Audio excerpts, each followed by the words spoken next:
हमारी खुफिया एजेंसियों को, हमारे वैज्ञानिकों को, हर भारतवासी की तरफ से सैल्यूट करता हूं। हमारे वीर सैनिकों ने ऑपरेशन सिंदूर के लक्ष्यों की प्राप्ति के लिए असीम शौर्य का प्रदर्शन किया। मैं उनकी वीरता को, उनके साहस को, उनके पराक्रम को आज समर्पित करता हूं हमारे देश की हर माता को, देश की हर बहन को और देश की हर बेटी को ये पराक्रम समर्पित करता हूं।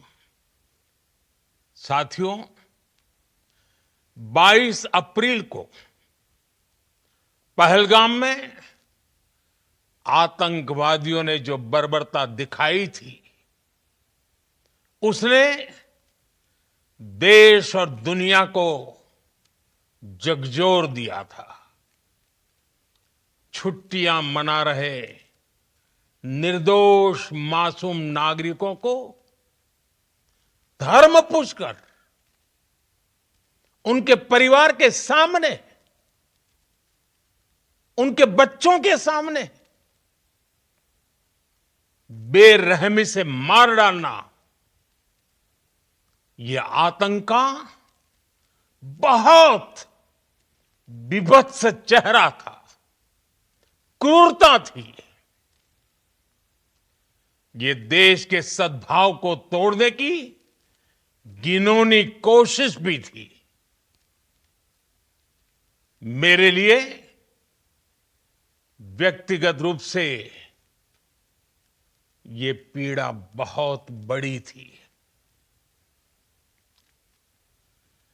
इस आतंकी हमले के बाद सारा राष्ट्र, हर नागरिक, हर समाज, हर वर्ग, हर राजनीतिक दल एक स्वर में आतंक के खिलाफ कड़ी कार्रवाई के लिए उठ खड़ा हुआ। हमने आतंकवादियों को मिट्टी में मिलाने के लिए भारत की सेनाओं को पूरी छूट दे दी और आज हर आतंकी, आतंक का हर संगठन जान चुका है कि हमारी बहनों बेटियों के माथे से सिंदूर हटाने का अंजाम क्या होता है। साथियों, ऑपरेशन सिंदूर ये सिर्फ नाम नहीं है, ये देश के कोटि कोटि लोगों की भावनाओं का प्रतिबिंब है। ऑपरेशन सिंदूर न्याय की अखंड प्रतिज्ञा है।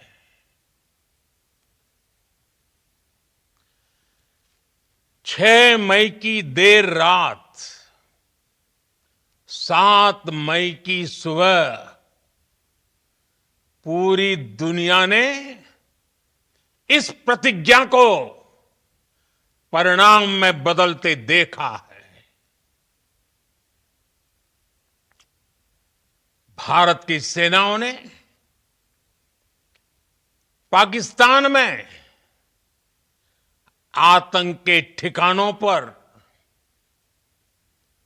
उनके ट्रेनिंग सेंटर्स पर सटीक प्रहार किया।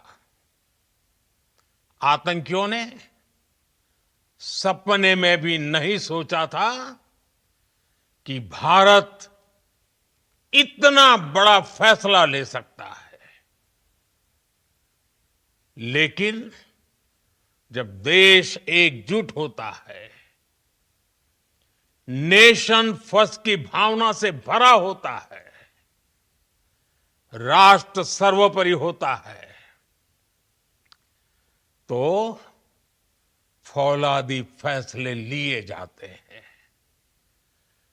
परिणाम लाकर दिखाए जाते हैं।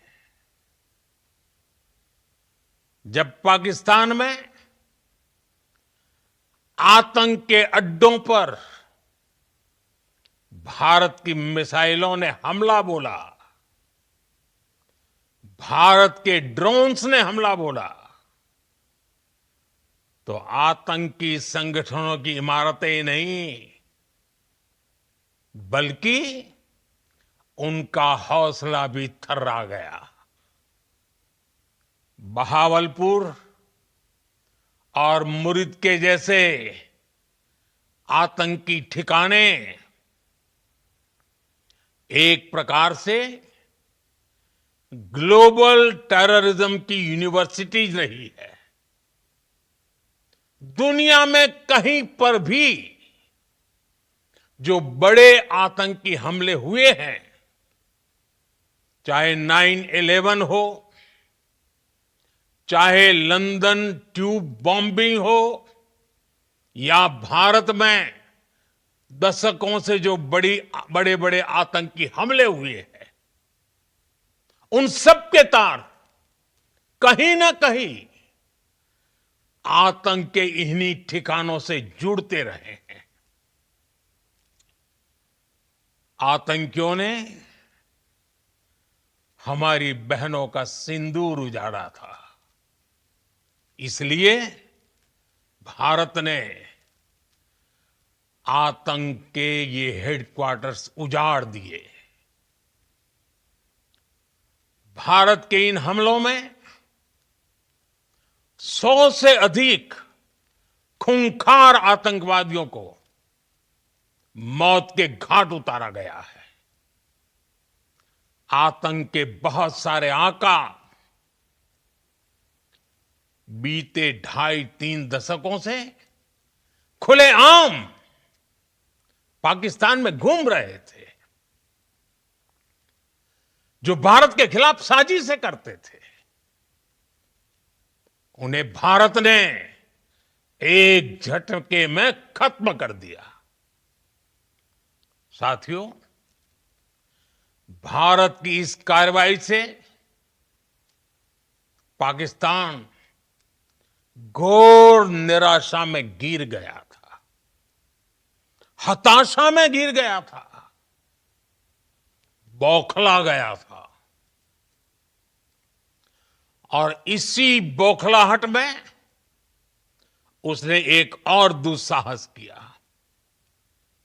आतंक पर भारत की कार्रवाई का साथ देने के बजाय पाकिस्तान ने भारत पर ही हमला करना शुरू कर दिया। पाकिस्तान ने हमारे स्कूलों, कॉलेजों को, गुरुद्वारों को, मंदिरों को, सामान्य नागरिकों के घरों को निशाना बनाया। पाकिस्तान ने हमारे सैन्य ठिकानों को निशाना बनाया। लेकिन इसमें भी पाकिस्तान खुद बेनकाब हो गया। दुनिया ने देखा कि कैसे पाकिस्तान के ड्रोन्स, पाकिस्तान की मिसाइलें भारत के सामने तिनके की तरह बिखर गई। भारत के सशक्त एयर डिफेंस सिस्टम ने उन्हें आसमान में ही नष्ट कर दिया। पाकिस्तान की तैयारी सीमा पर वार की थी, लेकिन भारत ने पाकिस्तान के सीने पर वार कर दिया। भारत के ड्रोन्स, भारत की मिसाइलों ने सटीकता के साथ हमला किया। पाकिस्तानी वायुसेना के उन एयरबेस को नुकसान पहुंचाया, जिस पर पाकिस्तान को बहुत घमंड था। भारत ने पहले 3 दिनों में ही पाकिस्तान को इतना तबाह कर दिया जिसका उसे अंदाजा भी नहीं था। इसलिए भारत की आक्रामक कार्रवाई के बाद पाकिस्तान बचने के रास्ते खोजने लगा। पाकिस्तान दुनिया भर में तनाव कम करने के लिए गुहार लगा रहा था और बुरी तरह पीटने के बाद इसी मजबूरी में 10 मई की दोपहर को पाकिस्तानी सेना ने हमारे डीजीएमओ को संपर्क किया। तब तक हम आतंकवाद के इंफ्रास्ट्रक्चर को बड़े पैमाने पर तबाह कर चुके थे। आतंकियों को मौत के घाट उतार दिया गया था। पाकिस्तान के सीने में बसाए गए आतंक के अड्डों को हमने खंडहर बना दिया था। इसलिए जब पाकिस्तान की तरफ से गुहार लगाई गई, पाकिस्तान की तरफ से जब ये कहा गया कि उसकी ओर से आगे कोई आतंकी गतिविधि और सैन्य दुस्साहस नहीं दिखाया जाएगा, तो भारत ने भी उस पर विचार किया। और मैं फिर दोहरा रहा हूं, हमने पाकिस्तान के आतंकी और सैन्य ठिकानों पर अपनी जवाबी कार्रवाई को अभी सिर्फ स्थगित किया है। आने वाले दिनों में हम पाकिस्तान के हर कदम को इस कसौटी पर मापेंगे कि वो क्या रवैया अपनाता है। साथियों, भारत की तीनों सेनाएं, हमारी एयरफोर्स, हमारी आर्मी और हमारी नेवी, हमारी border security force BSF, Bharat के अर्धसैनिक बल लगातार अलर्ट पर है। सर्जिकल स्ट्राइक और एयर स्ट्राइक के बाद अब ऑपरेशन सिंदूर आतंक के खिलाफ भारत की नीति है।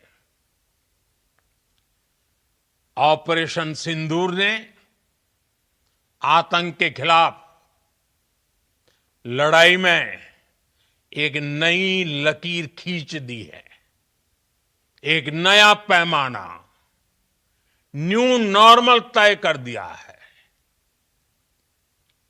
पहला, भारत पर आतंकी हमला हुआ तो मुंह तोड़ जवाब दिया जाएगा। हम अपने तरीके से, अपनी शर्तों पर जवाब देकर रहेंगे। हर उस जगह जाकर कठोर कार्रवाई करेंगे जहां से आतंक की जड़ें निकलती हैं। दूसरा,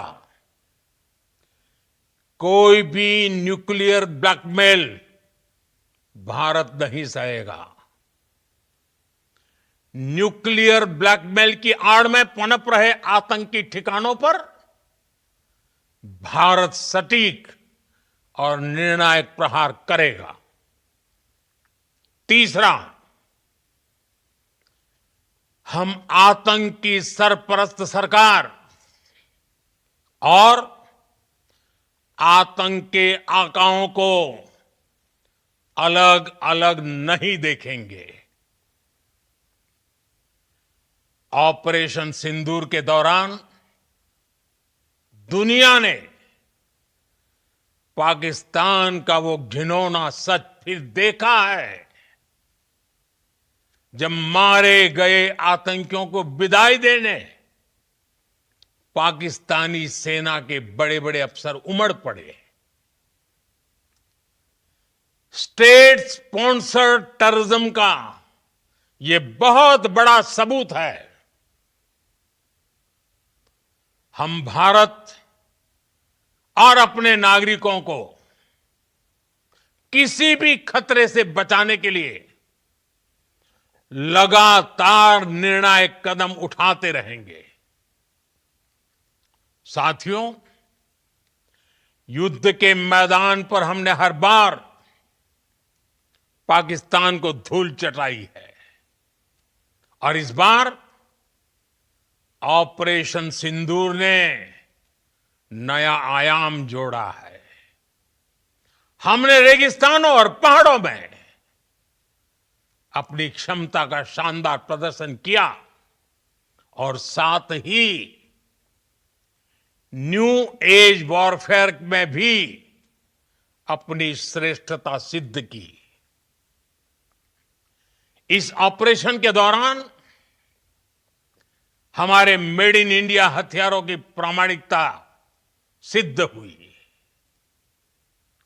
आज दुनिया देख रही है 21वीं सदी के वॉरफेयर में made in India defence equipments, इसका समय आ चुका है।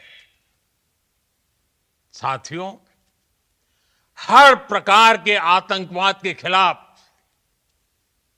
हम सभी का एकजुट रहना, हमारी एकता हमारी सबसे बड़ी शक्ति है।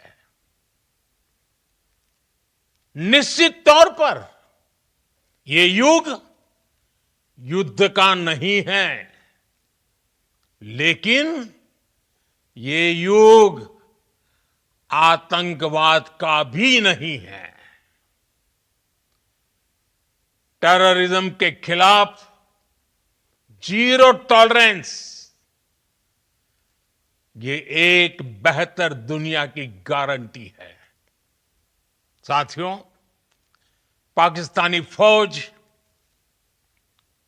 पाकिस्तान की सरकार जिस तरह आतंकवाद को खाद पानी दे रहे हैं, वो एक दिन पाकिस्तान को ही समाप्त कर देगा। पाकिस्तान को अगर बचना है तो उसे अपने टेरर इंफ्रास्ट्रक्चर का सफाया करना ही होगा। इसके अलावा शांति का कोई रास्ता नहीं है। भारत का मत एकदम स्पष्ट है। टेरर और टॉक एक साथ नहीं हो सकते। टेरर और ट्रेड एक साथ नहीं चल सकते और पानी और खून भी एक साथ नहीं बह सकता। मैं आज विश्व समुदाय को भी कहूंगा, हमारी घोषित नीति रही है,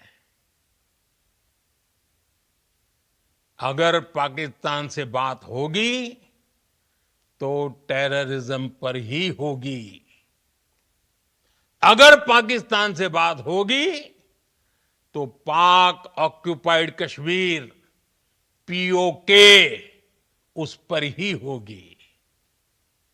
प्रिय देशवासियों, आज बुद्ध पूर्णिमा है। भगवान बुद्ध ने हमें शांति का रास्ता दिखाया है। शांति का मार्ग भी शक्ति से होकर जाता है। मानवता शांति और समृद्धि की तरफ बढ़े, हर भारतीय शांति से जी सके,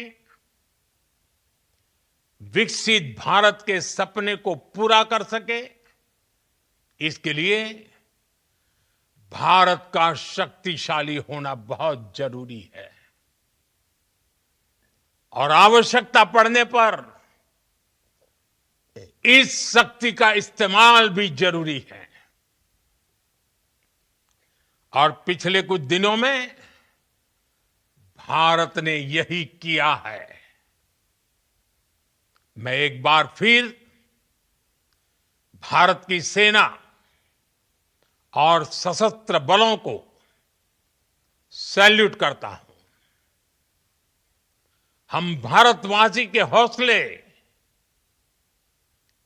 हर भारतवासी का एकजुटता का शपथ, संकल्प, मैं उसे नमन करता हूं। बहुत बहुत धन्यवाद। भारत माता की जय। भारत माता की जय। भारत माता की जय। आम्ही गोंयचे प्रश्न मांडतात, फकत राजकीय नाही, सामाजिक, सांस्कृतिक। तुमचे जिणेकडेन जोडपी आमचो टीव्ही, तुमचो टीव्ही। आम्ही तुमचे प्रश्न मांडतात, तुमचे प्रश्न आमच्यो जापो, आमचो संघर्ष तुमचे खातीर। आम्ही लढतात गोंया खातीर, आमचे सोपुल्ले गोंय सांबाळून दवरपा खातीर। तुमचो टीव्ही, गोमंतक टीव्ही।